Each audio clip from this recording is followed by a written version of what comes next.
આવો દિવ્ય નજારો માત્ર સનાતન ધર્મમાં જ મળે છે. સનાતન પરંપરાની શક્તિ, જ્યાં પ્રાણી પણ ભક્તિમાં લીન થાય છે.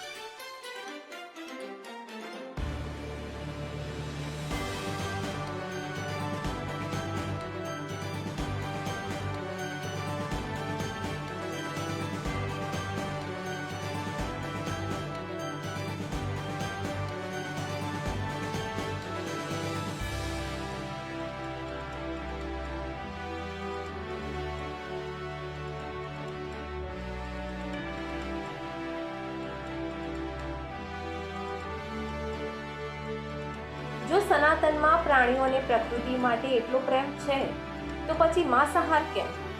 આવો દિવ્ય નજારો માત્ર સનાતન ધર્મમાં જ મળે છે.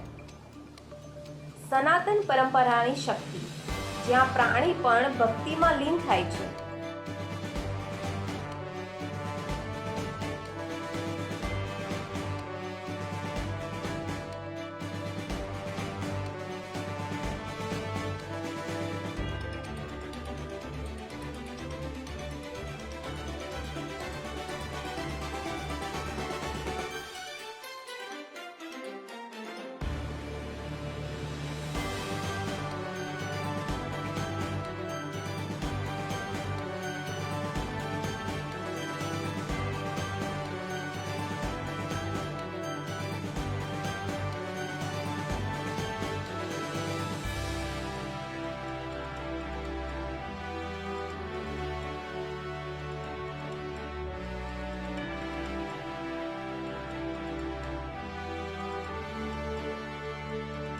જો સનાતનમાં પ્રાણીઓ અને પ્રકૃતિ માટે એટલો પ્રેમ છે, તો પછી માંસાહાર કેમ?